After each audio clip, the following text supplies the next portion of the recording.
What we're going to present today is it's kind of a sliver of our larger, I think I'm going to turn myself on so you can see me, of our larger project, which is really ongoing. The research is ongoing. So, we're very much in process. We have, the book is a kind of very broad, meant to be a very broad study of the issue of sexual abuse in American convert Buddhism. So we're only doing convert communities. And it also includes, which is sort of my special part of the project, historical background and doctrinal background to give some kind of depth to the case studies that we're doing. So we're doing 3 case studies, and one from each of the major lineages.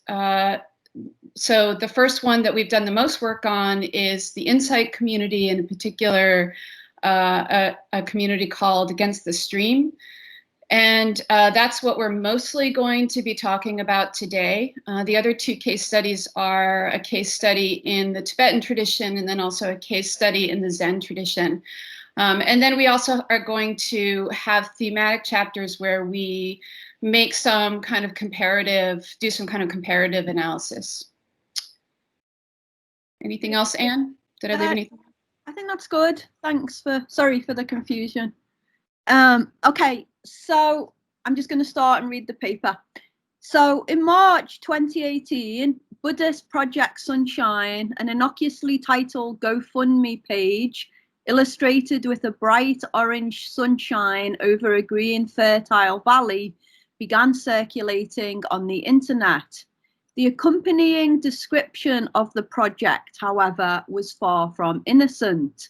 It declared that Buddhist Project Sunshine, BPS for short, had been launched to bring light and healing to widespread intergenerational sexualized violence at the core of the Shambhala Buddhist community. Andrea Wynne, its founder, revealed she and others had been victims of sexual abuse in Shambhala and had been shamed and silenced after reporting this to the community. Wynne published 3 consecutive reports on the internet. Each contained impact statements by survivors detailing their sexual abuse by Shambhala teachers and a therapeutic reading method to digest the difficult material. Wynne shared that the inspiration for the project had come from Yeshe Tsogyal, a famous 8th century female Buddhist teacher, and she framed the project as a recovery of Dakini wisdom, the divine feminine in Tibetan Buddhism.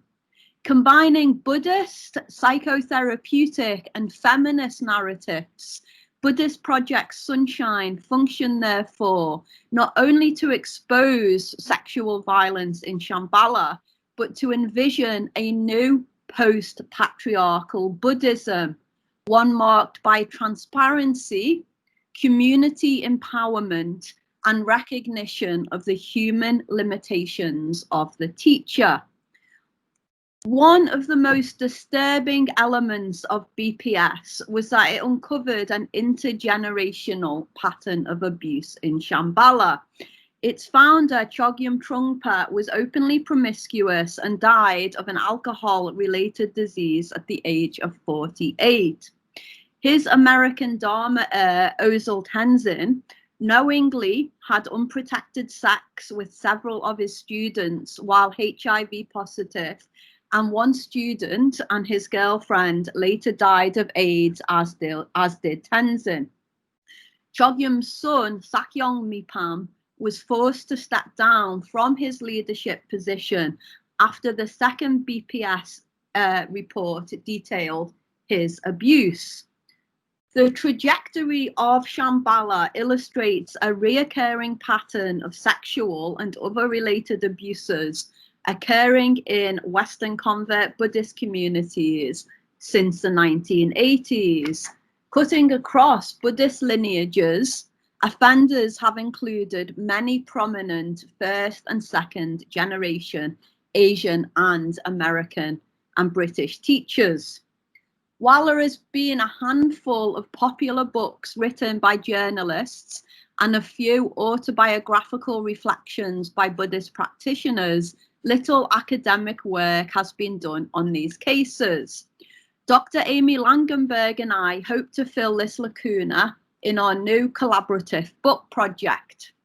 We are particularly interested in how Buddhists are interpreting these cases and how this impacts their view of the tradition. Thus far, we've identified 5 main responses. The first response, what we're calling presently the Buddhist defense, is one in which abuse is denied, teachers are defended through various canonical doctrines, and victims are dismissed as victims and allies are dismissed as misunderstanding their actions. A second response is the Buddhist bad apple. Here, individual teachers are denounced, but the tradition and communities are themselves spared critique. A third response is the Buddhist response, which recognizes systemic issues, but calls for Buddhist-specific solutions, such as a renewed focus on Buddhist ethics. A fourth response is what we call a generative response. This also recognizes systemic issues, but turns to non-Buddhist discourses, as well as Buddhist discourses, such as feminism and psychotherapy, to reconstruct and revision Buddhism.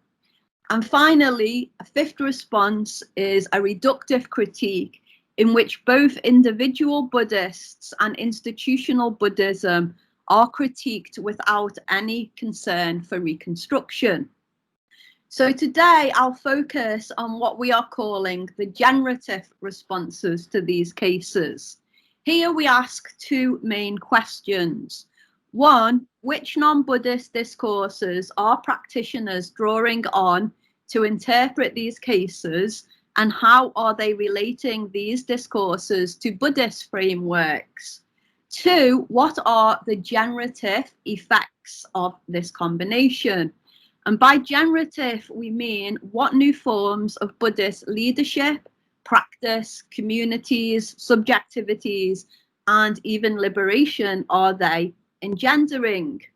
So here I'll look at the generative responses of 2 teachers. Grace Schreierson, who is a white female boomer generation teacher from the American Soto Zen community, and Lama Rod Owens, who identifies as a Black queer Gen X tantric teacher. Taken together, they show how generational and demographic differences are also impacting generative responses. Finally, I'll conclude with a glance at what kind of impact the adoption of generative responses are having in Buddhist communities. Before turning to these, however, a quick word on methodology. Our general methodological orientation towards the project is inspired by the post-colonial feminist lineage of anthropology that advances ethnography as an act of identification, witnessing, and care. An early expression is Ruth Behar's articulation of a native anthropology in which scholars claim a personal connection to their ethnographic sites and view identity rather than difference as key to research. Nancy Shepherd Hughes extends this identification to forward an anthropology of witnessing in which field work is intentionally undertaken as a radical act of empathy and protest. More recently, in her work with sexual abuse survivors, Emma Louise Bach has called for an ethnography of care to be enacted towards oneself and one's interlocutors. For Amy and I, embarking on this project as a collaboration in which analytic and effective labours are shared is one expression of such care. Working directly with survivors and advocates to develop trainings and best practices for Buddhist communities is another. Okay, so I'm turning to the case studies. So case study 1, Grace Schreierson. The striking Grace cover of the 2014 winter issue of popular Buddhist quarterly Buddhism Dharma featured a woman's face peering behind bold green lettering that declared confronting abuse of power. Inside were various reflections on the sexual violations that had inflicted a number of American Buddhist communities. 2 of the 3 contributors were psychotherapists as well as Buddhists. One was Pamela Rubin, a woman's trauma therapist, who stressed that despite holding, quote, tremendous wisdom, Buddhist communities were as vulnerable to sexual abuse as any other institution, and that in the case of reoccurring misconduct, quote, ordinary worldly knowledge is valuable, end quote. Buddha Dharma's coverage was closely followed by an open letter signed by 90 American Zen teachers who thanked the magazine for exposing the abuse and vowed to end the culture of silence and the idealization of the teachers that had enabled it. In both the magazine and the letter, the sexual violence was framed primarily in therapeutic terms.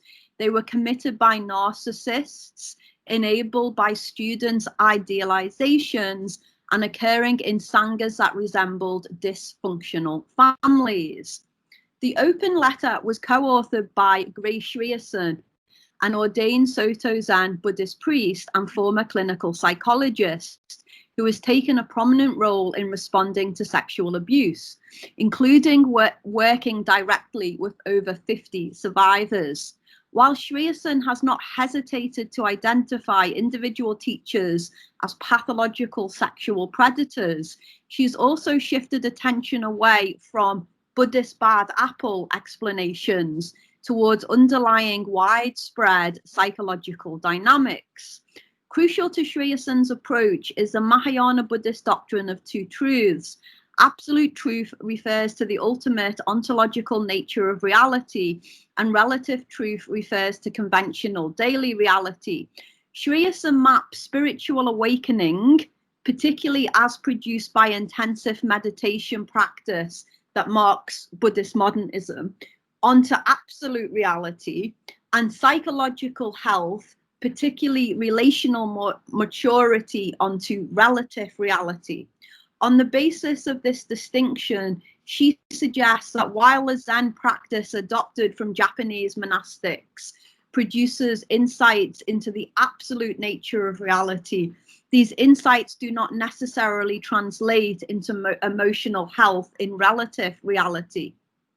Zen practitioners, in short, can be spiritually awakened but psychologically unconscious. In fact, Shrieson cautions that Zen practice might actually impede psychological health, as practitioners tend to avoid the developmental tasks in favor of spiritual attainment.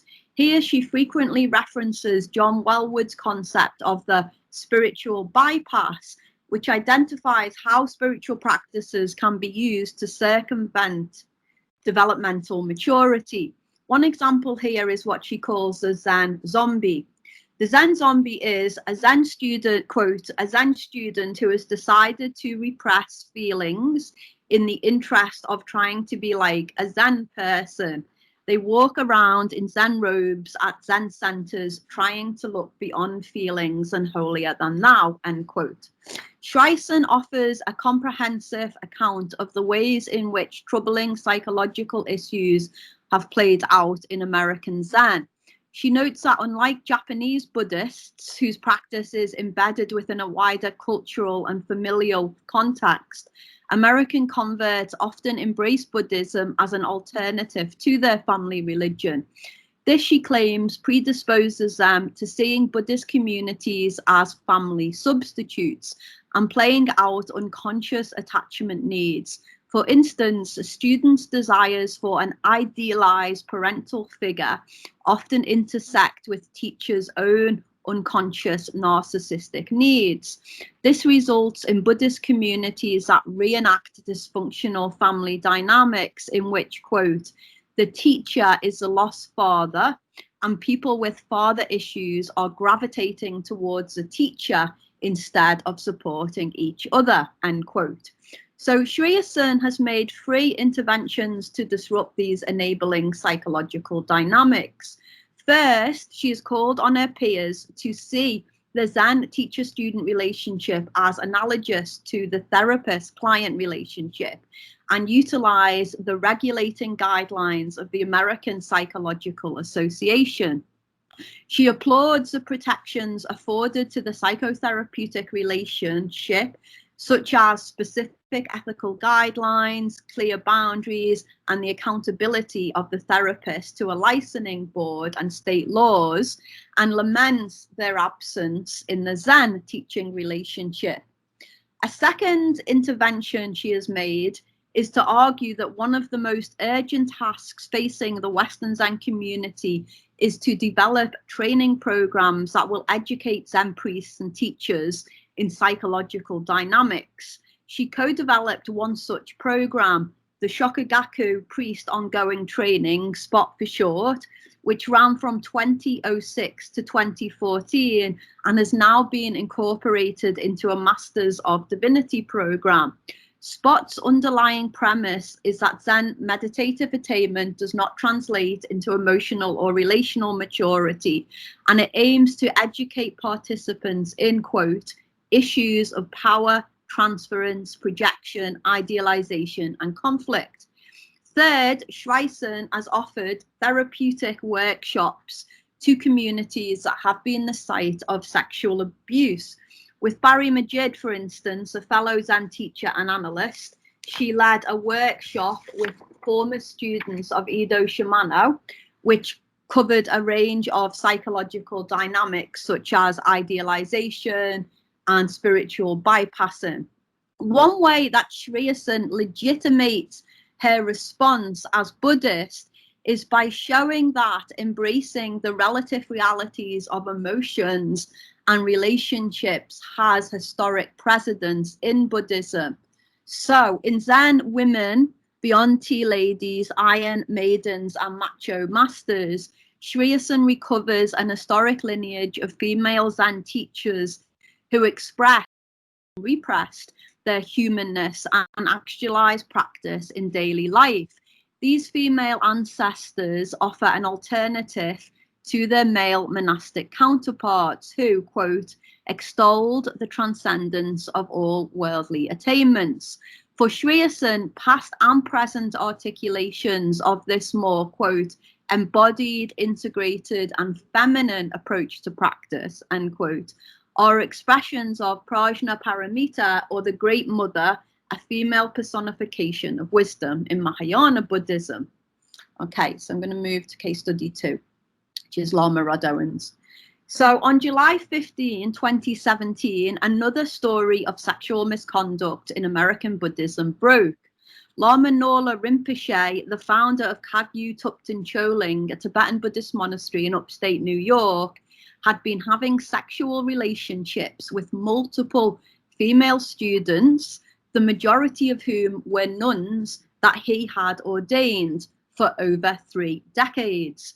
Norla is the root guru of Lama Rod Owens, who is well known for his co-development of radical Dharma, which puts the Black prophetic tradition in dialogue with Buddhism. As the story broke about Norla, Owens posted a number of detailed and personal public Facebook posts on it. Despite initially declaring his commitment to the KTC community, however, not long after, Owens severed links with the community. This was due, he says, to the intense criticism that he came under from KTC's leadership for his public Facebook posts and what he saw as their insufficient response to Norla's sexual violence. Since then, Owens has increasingly turned his attention to the issue of sexualized violence and particularly explored intersections between patriarchy and racism. Whereas Shreyas draws on psychotherapy, however, Owens draws on intersectional feminism and social justice work. Like Shreyas, he also calls on American Buddhists to stop bypassing relative reality but his emphasis is on the socio-cultural rather than psychological dimensions of the relative. Hence, whereas Schreerson problematizes the bypassing of psychological dynamics, Owens problematizes the bypassing of structural realities such as patriarchy and racism.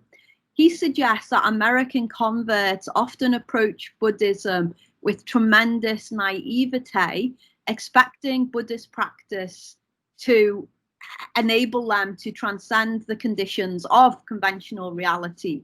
This means that they rarely acknowledge, let alone confront, the reproduction of societal power structures in their communities.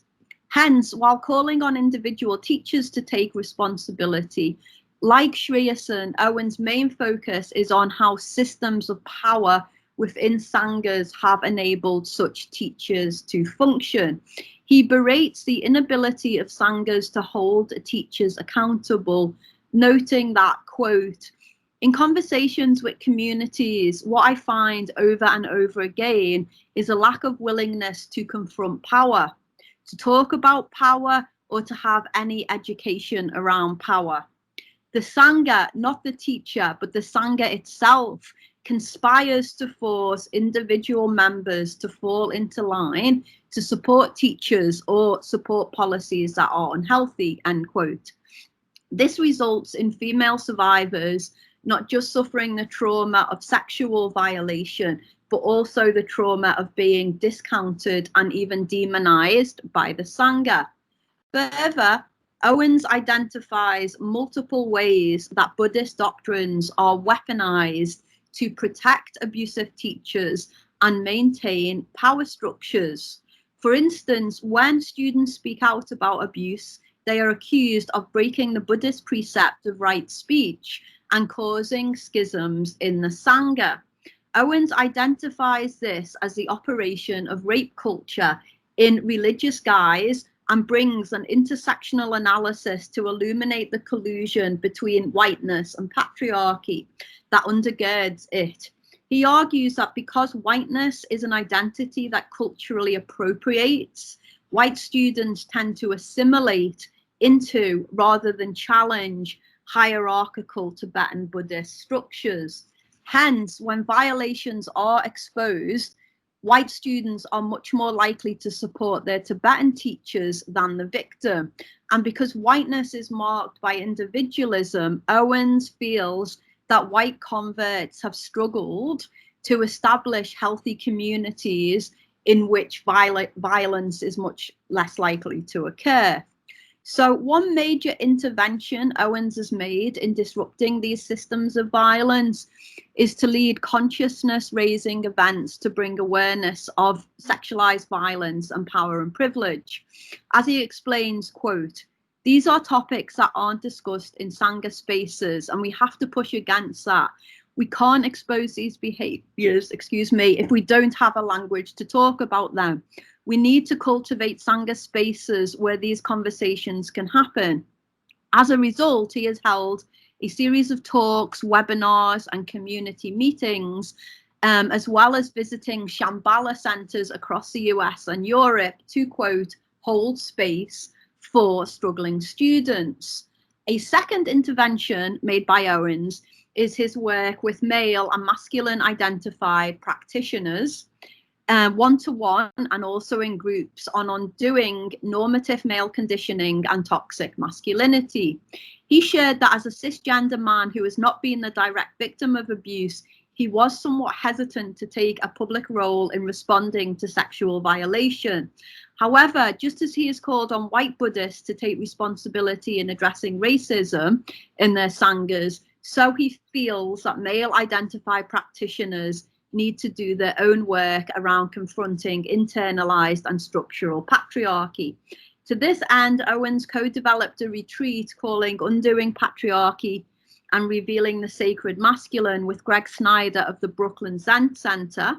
It runs as a monthly sangha at the Brooklyn Zen Center, and Owens has taught it across the US in a number of Zen and Insight Buddhist communities. And just as an aside here, this is also something that Amy and I are discovering in our research, more of these type of groups. A third intervention Owens has made is working on creating healthier Buddhist communities, what he calls cultures of care. In addition to offering counsel to existing communities, Owens has started himself a new community named Bhumi Pasha with fellow teacher Justin Von Bujos.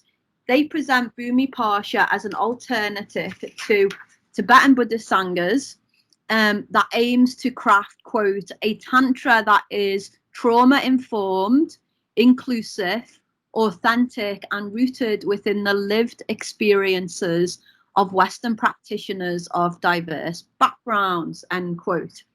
The community held its first retreat in North Carolina at the end of 2018, in which it repurposed the Tibetan Buddhist practice of Chö as a way to work with the structural demons of racism and patriarchy.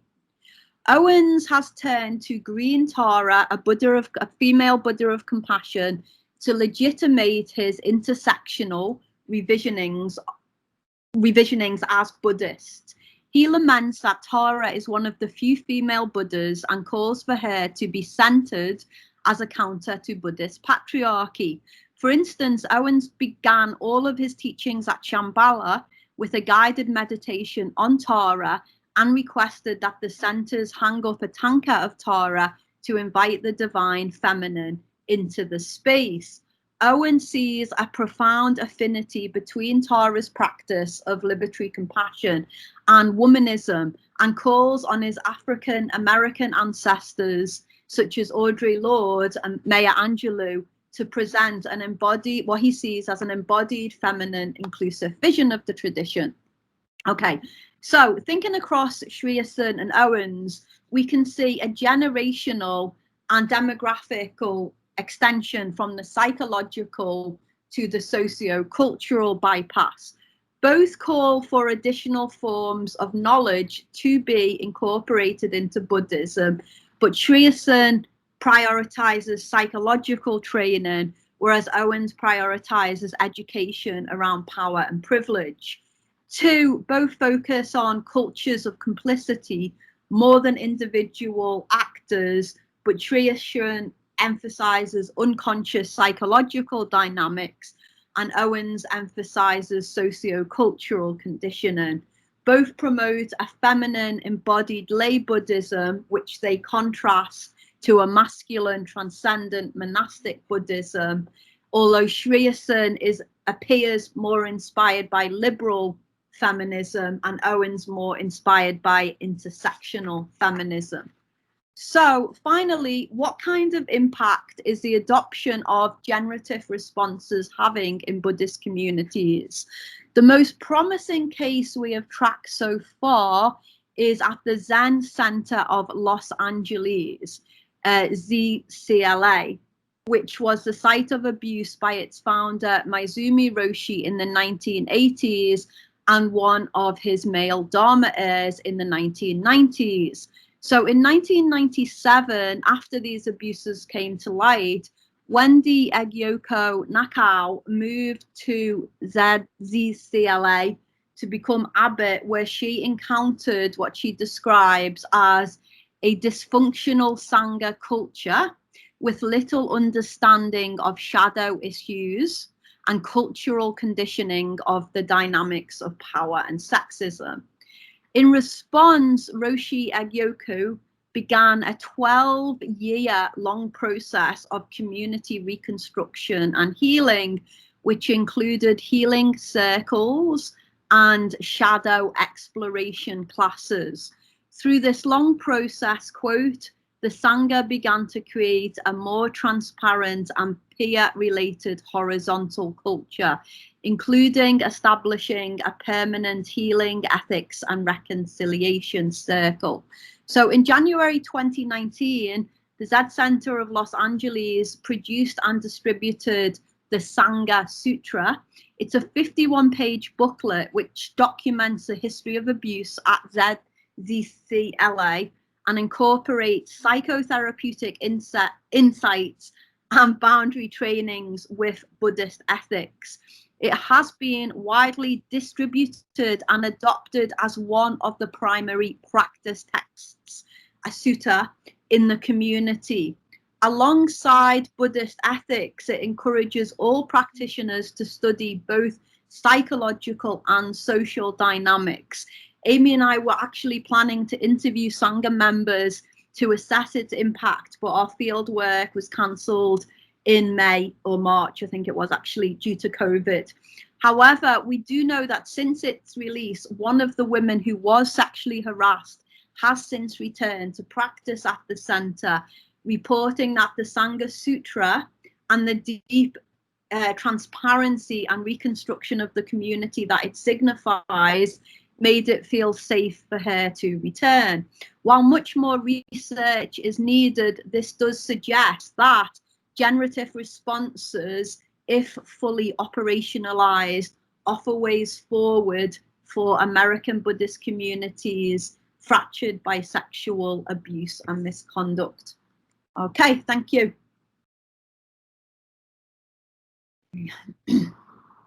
Right. Sorry. Fantastic. Thank you so much. And that was a much more robust introduction to our research than I kind of promised at the beginning. That was fantastic. So we're gonna, I'm going to, can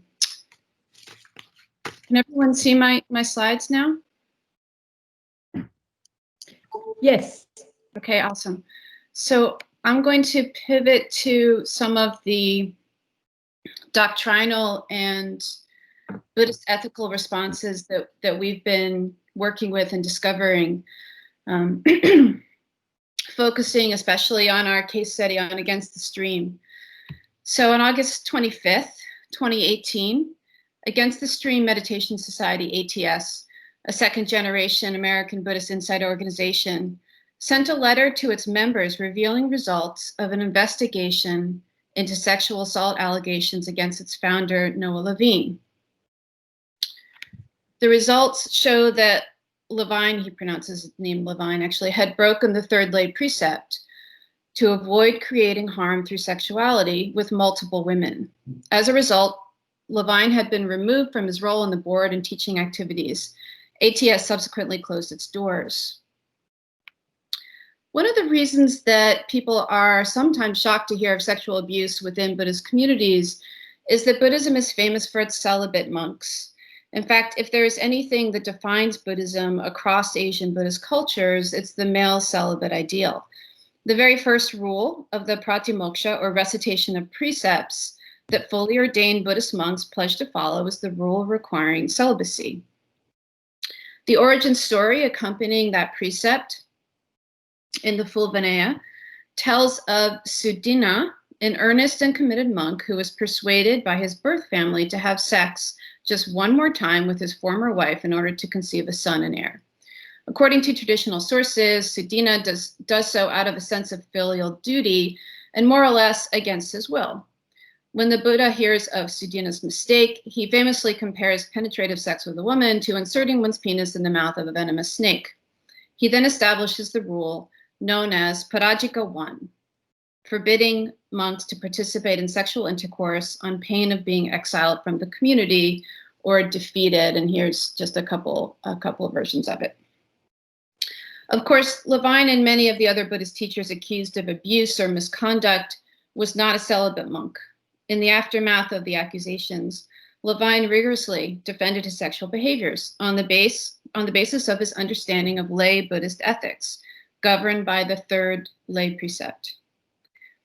Since the allegations against him, Levine's reading of the third precept has come to center sexual consent, a principle that he reads into the spirit, if not the letter, of classical Buddhist sexual ethics for lay people. For instance, in one particular podcast, and he's made similar statements on a number of occasions publicly, Levine stated, "Sexual misconduct is only behavior that is non-consensual." This is a quote from the podcast. "Sexual misconduct is only behavior that is non-consensual or with somebody that is betrothed, but the Buddha was pretty liberal around consenting adults." So he's reading this idea of affirmative consent kind of onto the third precept, and also framing the Buddha as a liberal figure who did not have a critique of promiscuity, not for lay people. Consent is the watchword of ethical sex in contemporary America. In the sexual culture of college campuses, in hookup culture, and in the legal system, sex without consent is the definition of assault. The consent discourse has been critiqued by a number of feminist thinkers for oversimplifying power dynamics in sexual relationships, assuming a relationship of equality that does not in fact exist, occluding the ambiguities of intersubjective sexual experience, and providing cover for continued harm. Feminist philosophers and historians have argued that the contemporary rhetoric of verbal consent is transactional in its essence and depends upon the logic of contract. In other words, though consent appears to safeguard free will and unfettered choice, it is more like a business deal. Giving consent establishes an agreement that implies a sexual obligation. Nonetheless, in part because it is the standard used by the judicial system, consent is the starting point for most contemporary discussions about sexual violation and how to prevent it. Though Levine's projection of sexual consent onto the third precept seems strained, it raises the interesting question of whether something analogous to consent as a principle of sexual ethics existed somewhere in the earlier and classical traditions. And here's the kind of technical language for the third precept again. Classical elaborations of the third precept parse permissible sex on the basis of relationships between senior males. In other words, what is deemed ethical sex for lay people in the classical tradition is both normative and sexist and has little to do with clear communication and agreement between individuals that enjoy equal agency. The Vinaya, which legislates ethical sexual behavior for monks and nuns, does, however, include consent as a standard of culpability, albeit to a much different purpose. So in what follows, we're going to look a little more closely at the Vinaya concept of consent. Levine's response to the allegations against him is it's pretty much what we are calling a Buddhist response, one that doubles down on Buddhist ethics, at least as he understands them.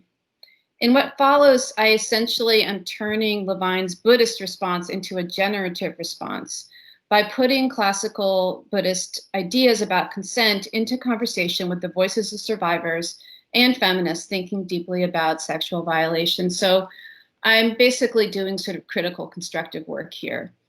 Our thinking and my thinking has been really influenced in particular by Linda Alcoff, who's written this really fascinating book called Rape and Resistance. So she's been an important theorist for us.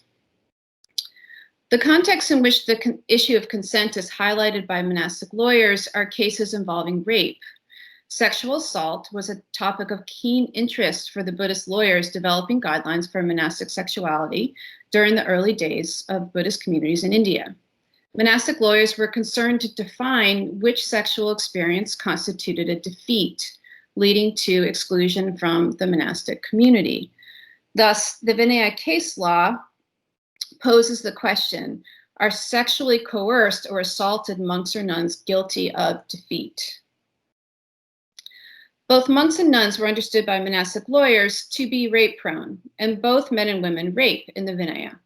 For monks and nuns, the pivotal issue in determining whether the monks and nuns are to be deemed guilty of defeat is whether he or she consented or agreed to the sexual encounter. The word that Horner, and now I'm going to get a little bit into the weeds, so bear with me. The word that Horner, translator of the Pali Vinaya, has rendered as consent is sadhyati, a causative verbal form that means to taste or to enjoy and secondarily to agree to. The canonical commentary on the Nuns Vinaya, and this is one of the Vinayas, Nuns Vinaya in Prakritized Sanskrit, it provides some really good glosses and further context. According to the Sanskrit text, to be defeated, the nun should be participating in sexual union, and the word then is chandaso, out of desire. Although scholars have translated this word chantaso as voluntarily or willingly, this word is actually glossed in the Vinaya itself as rakta chitta, which means something like passionate. The nun's text also includes a reference to the suffering that may precede enjoyment or consent. This phrasing has the effect of setting up suffering and enjoyment as a contrasting, though complementary pair, which I think also weakens the case for translating sadhyati in the Sanskrit as svadhyati just straightforwardly as consent. Based on later scholastic commentaries written in Sanskrit, Jose Cabezon, in his massive book on sexuality in Indian and Tibetan Buddhism, unpacks the Vinaya idea of consent as follows. He says, in order for sex to count as defeat, it must, quote, involve desire, defined here chiefly as an attachment to the pleasurable physical sensation, a mental act to make the pleasure one's own, to take possession of the pleasure, to appropriate it and to relish it. The idea of consent being both the presence of desire and an attitude of giving into it or taking it on as one's own seems to be fairly consistent across Indian Buddhism, across the classical tradition. So for instance, the influential Theravada scholar Buddhaghosa, 5th century, who wrote in Pali, also defines consent in terms of the thought of sex and agreeing or giving into it during the act.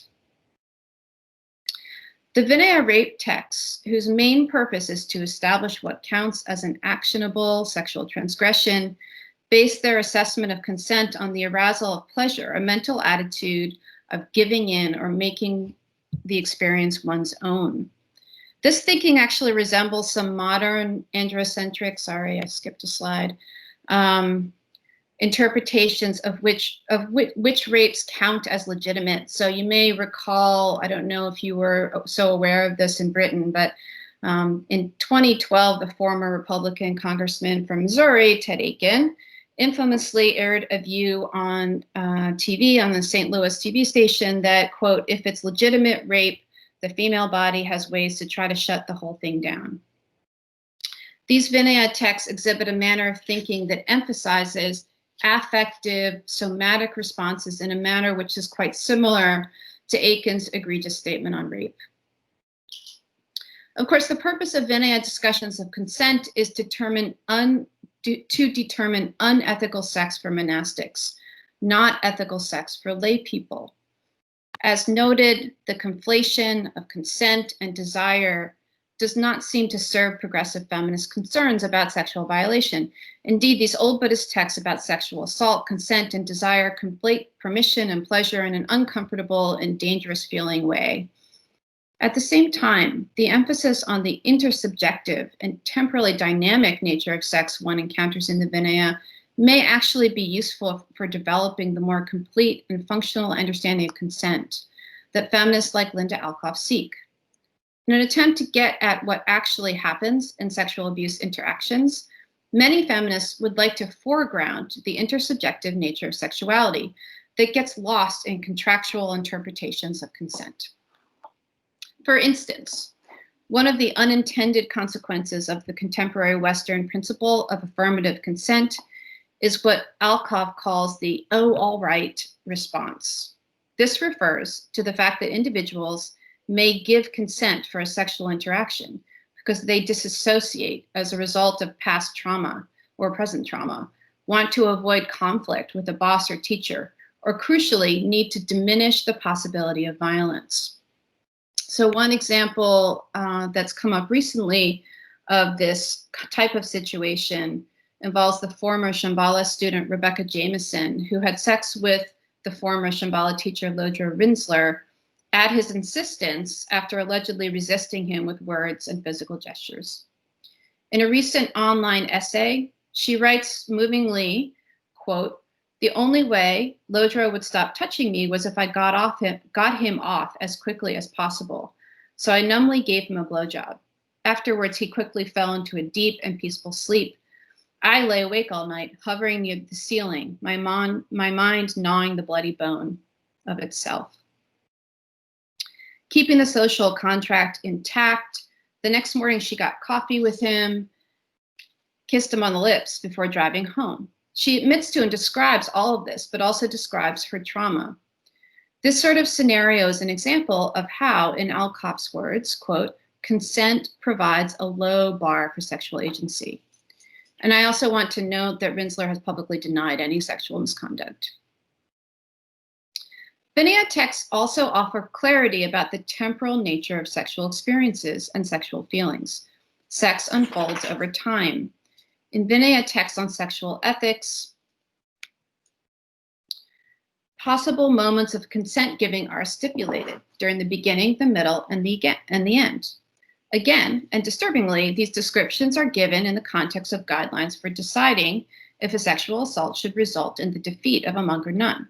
If a monk or nun consents, feels pleasure, mentally gives in, or accepts at any point during a forced sexual encounter, the encounter counts as real sex and he or she is defeated.